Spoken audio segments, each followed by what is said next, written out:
Inilah sosok Suyanto, pemilik truk bawang yang viral karena bawang merahnya diambil warga saat kirap.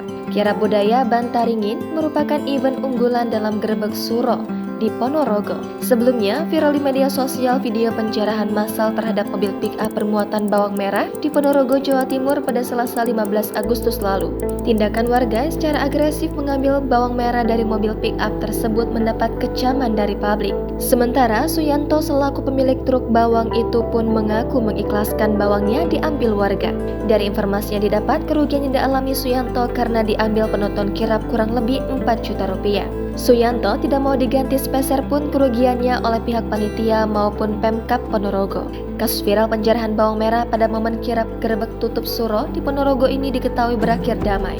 Peristiwa penjarahan bawang merah di Ponorogo yang menjadi viral akhirnya sampai ke telinga Bupati Ponorogo, Sugiri Sancoko. Kang Giri menyebutkan dia sebagai orang nomor 1 di bumi reog akan bertanggung jawab atas kasus tersebut. Kang Giri juga meminta maaf kepada pemilik bawang merah yang dijarah. Dia pun meminta bagi yang merasa dirugikan, baik petani bawang ataupun sopir pengangkut bawang merah yang dijarah segera menghubungi Pemkab Ponorogo. Diketahui peristiwa itu terjadi saat kirap budaya Bantaringin di Pasar Sumoroto, Kecamatan Kauman, Kabupaten Ponorogo, Jawa Timur pada Selasa 15 Agustus lalu.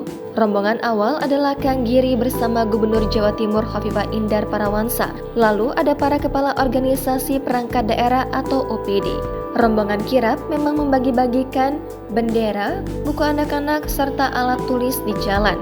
Ada juga warga yang membagi, termasuk membagi bawang merah. Kemudian, kemungkinan ada pick-up yang dikendalikan Suyanto juga membawa bawang merah. Warga menduga jika Suyanto adalah rombongan dari kirap. Sementara Suyanto mengaku ikhlas, dia tidak akan meminta ganti rugi kepada siapapun atas pengambilan bawang merah miliknya. Saat dikonfirmasi, Kapolres Ponorogo AKBP Wimboko membenarkan adanya peristiwa itu. Wimboko menuturkan jajaran kepolisian sebenarnya sudah mengantisipasi dengan pengalihan arus saat kirap berlangsung.